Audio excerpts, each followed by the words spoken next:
మామూలుగా ఇది ఒక విచిత్రమైన కేసుగా చెప్పుకోవచ్చు. మామూలుగా బాధితుల మీద బండల అంటారు. దాని పేరుతో పుస్తకం కూడా వచ్చింది వేరే కాంటెక్స్ట్ లో. అంటే చాలా సార్లు విక్టిమ్స్ బ్లేమింగ్ అంటారు. విక్టిమ్స్ ని బ్లేమ్ చేయడం అనేది చాలా సార్లు మన సిస్టమ్ లో కనబడుతుంది.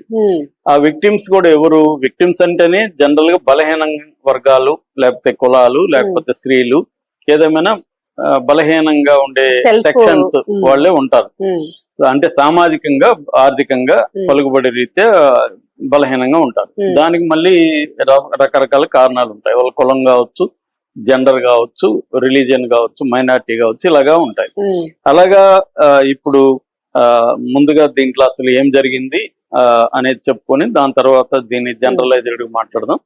సో ఏలూరు జిల్లా సీతారామపురం పోలీస్ స్టేషన్ లో పనిచేసే జ్యోతి అనే ఒక మహిళా కానిస్టేబుల్ మొన్న నిద్ర మాత్రలు మింగి ఆత్మహత్యానికి పాల్పడింది. ఆమెను ఇమీడియట్ గా గుర్తించి హాస్పిటల్కి తీసుకెళ్లారు. హాస్పిటల్లో డాక్టర్లు శ్రమపడి ఆమెను కాపాడగలిగారు. ప్రాణాపాయం నుంచి బయటపడింది.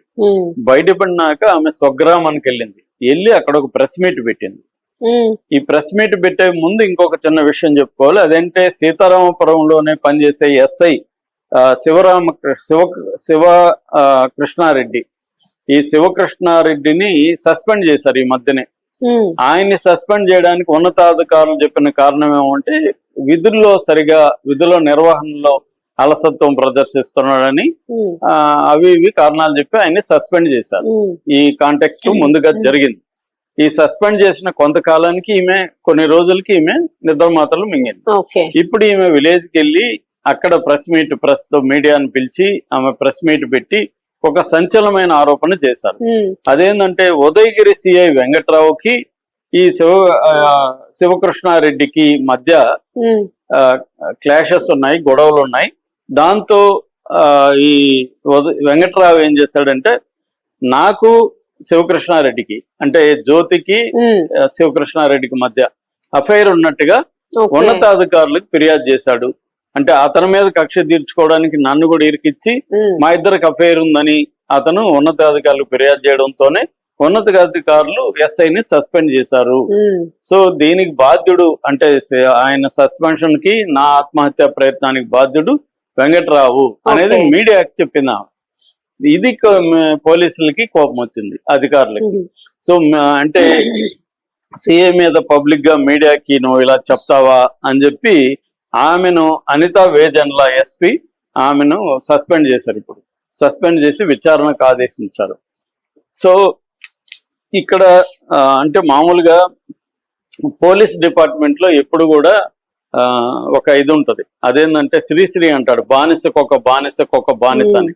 అంటే మామూలుగా భర్త ఫ్యాక్టరీలో పనిచేస్తూ అతను బానిసలాగా పనిచేస్తాడు, ఇంటికి వస్తే భార్యను బానిసలాగా అతను చూస్తాడు. ఇది ఈ కాంటెక్స్ట్ లో చెప్పాడు. పోలీస్ డిపార్ట్మెంట్ లో ఇదే ఉంటది. పై అధికారి ఏమో ఇంకా పై అధికారికి బానిసలాగా ఉంటాడు, ఆ పై అధికారి తనకంటే కింది అధికారిని బానిసలాగా చూస్తాడు. ఇప్పటికి కూడా అయ్యా దొరగారు అని చేతులు కట్టుకోవడం, ఫోన్ వస్తే కూడా లేచి నిలబడి ఫోన్ లో మాట్లాడడం. అంటే ఫోన్ ఆయన ఎక్కడ ఉంటాడు, ఈయన ఎక్కడ ఉంటాడు, కానీ అయ్యా అయ్యా అయ్యా అయ్యా అని మాట్లాడడం. ఇది కలోనియల్ వారసత్వం, అంటే బ్రిటిష్ వలస పాలనలో వచ్చిన వారసత్వాన్ని ఇప్పటికి కూడా పోలీస్ డిపార్ట్మెంట్ చాలా బలంగా చేస్తుంది అన్నమాట. అదే మన నీషే ఫిలాసఫర్ కూడా అంటారు, slave mentality, slave owner mentality ఉంటదని. కొంతమందికి ఏమో స్లేవ్ ఓనర్ మెంటాలిటీ ఉంటే, కొంతమందికి స్లేవ్ మెంటాలిటీ. ఈ రెండు కూడా ఒకరిలోనూ కూడా ఉంటాయి. మనం పై వాళ్ళ దగ్గర ఏమో మనం స్లేవ్ లాగా బిహేవ్ చేయడం, కింద వాళ్ళ దగ్గర మన స్లేవ్ ఓనర్ లాగా బిహేవ్ చేసి వాళ్ళని స్లేవ్స్ లాగా చూడడం అనేది జరుగుతుంది. సో ఇది ఆయన ఫిలాసఫర్ ఎప్పుడో దాన్ని డిస్కస్ చేశాడు. పోలీస్ డిపార్ట్మెంట్ లో ఇది ఎక్కువ ఉంటది. అందుకనే దీని మీద కొంత సాహిత్యం వచ్చింది. గతంలో ఇక్కడ జైలు అధికారిగా పనిచేసిన బీహారీ పోలీస్ ఆయన కూడా ఒక పెద్ద బుక్ రాశాడు. నేను కూడా ఒకసారి ఆయనతో మాట్లాడాను. ఆయన కూడా ఇవన్నీ వివరించాడు. అట్లాగే మన కానిస్టేబుల్ ఆయన కూడా దీని మీద పుస్తకాలు రాసి ఆయన కూడా సస్పెన్షన్ గురయ్యి, ఆయన పేరు కూడా వెంకట్రావు ఏదో ఉంది, ఆయన కూడా పుస్తకం రాశాడు. ఇలాగా పోలీస్ డిపార్ట్మెంట్ లో ఉండే అనేక దీని మీద పుస్తకాలు, లిటరేచర్ కూడా వచ్చాయి.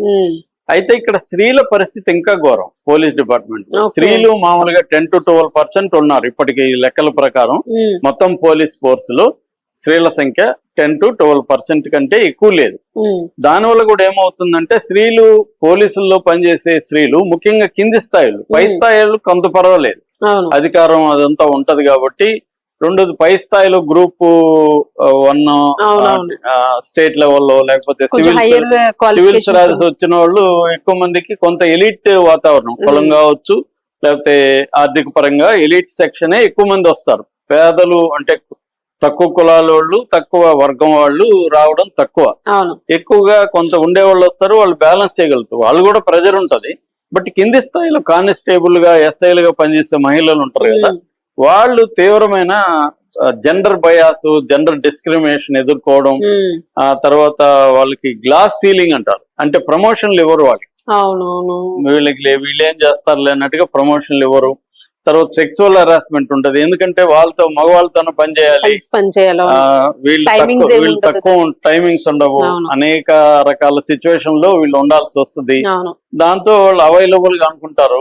మన కింద ఎక్కువగా పై అధికారులు కింద పనిచేసే అంటే ఎస్ఐలు, సిఐలు స్థాయి వాళ్ళు కింద కానిస్టేబుల్ గా ఉండే వాళ్ళతో వీళ్ళు కూడా మన పై అధికారితో అఫేర్ పెట్టుకుంటే కొంత మనకి బెటర్ గా ఉంటది కదా ఇతరుల కంటే అని వీళ్ళు కూడా దాన్ని జెండర్ డిస్క్రిమినేషన్, వీళ్ళకున్న సమస్యల నుంచి అటువైపు వెళ్ళే అవకాశాలు కూడా ఉంటాయి అన్నమాట. దానివల్ల వచ్చే ప్రాబ్లమ్స్ అన్ని ఉంటాయి. తర్వాత వర్క్ లైఫ్ బ్యాలెన్స్ అంటారు, WFC అంటారు. ఈ వర్క్ లైఫ్, ఫ్యామిలీ